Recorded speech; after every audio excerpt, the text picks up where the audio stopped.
Semangat pagi semuanya. Terima kasih telah bergabung dengan channel IBMW, media belajar bareng finance, riset, dan hospitality. Kita membahas metodologi penelitian MEP dengan topik analisis semiotik pada sesi 40. Jika menurut Anda sesi ini bermanfaat, silakan tekan tombol subscribe, like, dan share sebagai dukungan dan pemotivasi untuk pengembangan channel ini.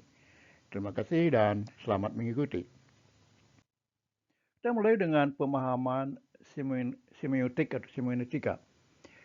Semiotika dari kata Yunani semeion yang berarti tanda adalah ilmu atau metode analisis yang mempelajari tanda-tanda dalam kurung sains dan bagaimana tanda-tanda tersebut menghasilkan makna.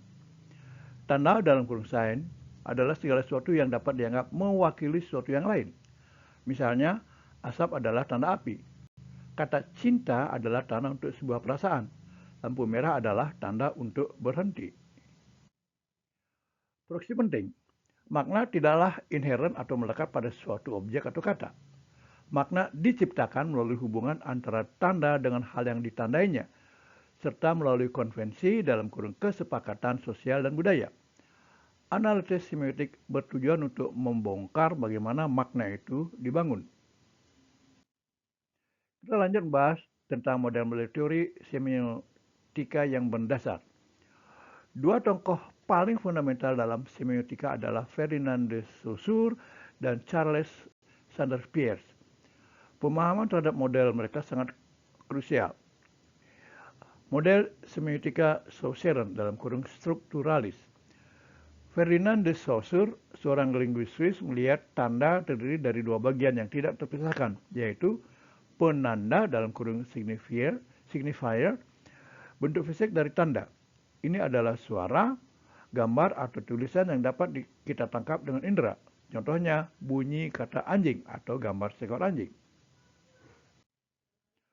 Dua, petanda, signified, yaitu konsep mental atau ide yang dipikirkan ketika penanda hadir, bukan objek fisiknya. Contoh konsep atau gambaran mental tentang hewan berkaki empat yang menggonggong yang muncul di pikiran kita ketika mendengar kata anjing.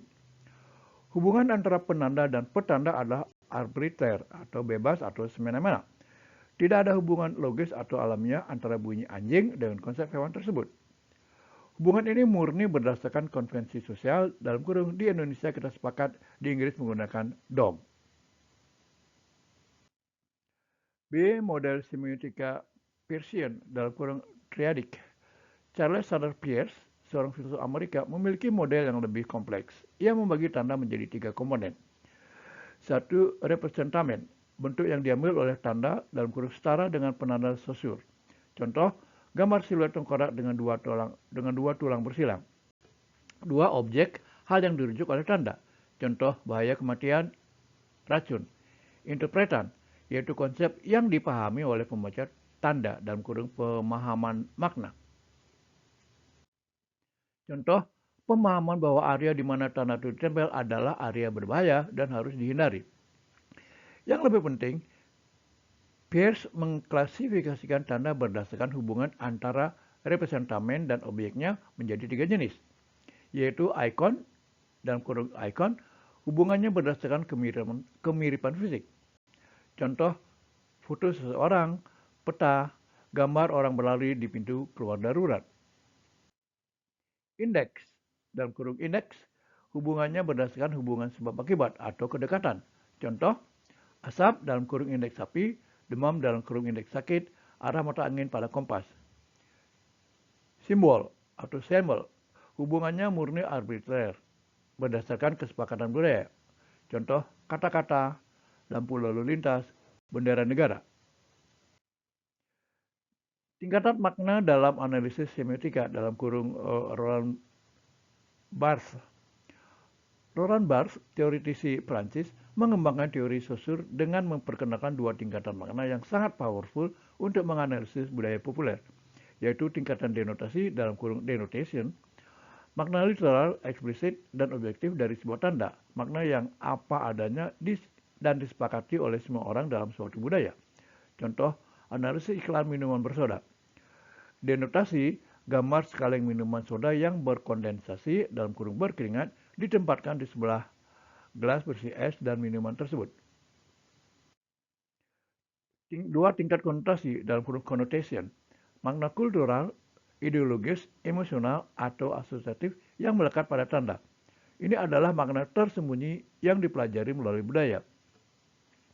Lanjutan tokoh iklan minum bersoda. Konotasi kaleng yang berkeringat mengkonotasikan kesegaran dan keinginan untuk segera diminum dalam kurung karena dingin. Penempatannya di samping gelas es mengkonotasikan sosialisasi, kesenangan, dan momen bersantai. 3. Mitos dalam kurung myth. Tingkat ketiga bars. Mitos adalah ketika makna konotasi menjadi begitu natural dan diterima secara luas sehingga dianggap sebagai kebenaran universal. Mitos adalah cara budaya mengomunikasikan nilai-nilai dominannya dalam kurung ideologi. Contoh lanjutan, iklan minuman bersoda. Mitos, iklan tersebut memperkuat mitos bahwa kebahagiaan dan kehidupan sosial yang menyenangkan selalu terkait dengan konsumsi produk tertentu. Ideologi kapitalis dan konsumerisme dibungkus dengan citra kesegaran dan kesenangan. 4. Langkah-langkah melakukan analisis semiotik. Berikut adalah panduan praktis untuk menganalisis sebuah teks dalam kurung iklan, film, poster, dan lain-lain menggunakan teknik semiotik, yaitu 1. Identifikasi objek analisis dalam kurung teks. Pilih teks yang akan dianalisis, misalnya poster film, iklan parfum, atau adegan dalam film. 2. Deskripsikan unsur-unsur penanda. Deskripsikan secara objektif semua elemen visual, verbal, dan audio dalam kurung jika ada yang ada dalam teks. Apa yang kamu lihat atau kamu dengar dalam kurung warna, pencahayaan, objek, pose model, ekspresi wajah, kata-kata, font, musik, dan lain-lain. Analisis tingkat, kita membahas model-model teori semiotika yang mendasar. Analisis tingkat denotasi, tentukan makna literal dari setiap penanda yang telah diidentifikasi. Apa yang digambarkan oleh elemen-elemen ini secara harfiah. 4. Analisis tingkat konotasi, tentukan makna kultural, sosial, dan ideologis dari setiap penanda. Apa yang diwakili oleh warna merah dalam budaya kita? Apa yang dikomunikasikan oleh pose sang model dalam kurung kekuatan, kerentanan, dan lain-lain. Nilai atau keyakinan apa yang diasosiasikan dengan produk atau adegan ini. 5. Cari kode dalam kurung codes yang beroperasi. Identifikasi sistem tanda yang lebih besar yang mempengaruhi makna. Kode visual, komposisi, perspektif.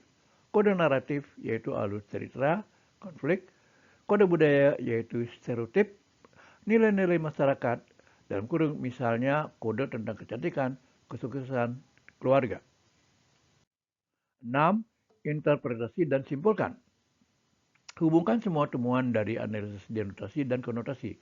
Jawab pertanyaan-pertanyaan kunci. Pesan apa yang ingin disampaikan oleh teks ini? Bagaimana teks ini membantu realitas? Ideologi atau nilai dominan apa yang diperkuat atau ditantang oleh teks ini? Bagaimana posisi pembaca dalam kurung kita dalam menafsirkan teks ini? Apakah kita diajak untuk setuju dengan nilai-nilai yang disampaikan? Contoh aplikasi singkat, analisis iklan parfum. Teks, iklan parfum dengan selebriti internasional yang mengenakan gaun mewah, berdiri di atap gedung tinggi di kota metropolitan pada malam hari dengan tatapan penuh percaya diri. Analisis, denotasi, perempuan, gaun hitam, kota di malam hari, gedung tinggi, lampu-lampu. Konotasi, gaun mewah, kemewahan kelas atas, gedung tinggi di kota, kesuksesan, kekuatan, modernitas. Malam hari, misteri, glamor, kehidupan malam, tatapan percaya diri, kemandirian, daya pikat. Mitos atau ideologi. Iklan ini membangun mitos bahwa daya pikat, kemandirian, dan kesuksesan seorang perempuan dapat diraih atau ditingkatkan dengan menggunakan produk parfum tertentu. Ini adalah ideologi konsumerisme yang menghubungkan identitas dengan kepemilikan barang. Kelebihan dan keterbatasan analisis semiotik. Kelebihannya dapat diterapkan pada hampir semua objek, dalam kurung teks, budaya material, fenomena sosial. Membantu melihat yang terlihat dan yang tak terlihat. Membongkar ideologi yang tersembunyi dalam praktek budaya sehari-hari. Memberikan alat membaca kritis terhadap media. Keterbatasan seringkali sangat subjektif. Analisis yang berbeda dapat menghasilkan interpretasi yang berbeda. Risiko overinterpretation, dalam kurung menafsirkan secara berlebihan, yang mungkin tidak dimaksudkan oleh pembuat teks. Terkadang mengabaikan konteks produksi dan penerimaan teks atau audiens yang beragam. Simpulan, teknik analisis semiotik adalah alat yang sangat kuat untuk memahami bagaimana makna diciptakan dan dikomunikasikan dalam masyarakat. Dengan mempelajari tanda-tanda dari level denotasi yang sederhana hingga level mitos dan ideologi yang kompleks, kita menjadi pembaca budaya yang lebih kritis dan sadar akan kekuatan di balik pesan-pesan yang kita terima setiap hari, baik dari media, iklan, seni, maupun interaksi sosial. Demikian akhir dari sesi ini. Terima kasih dan sampai jumpa.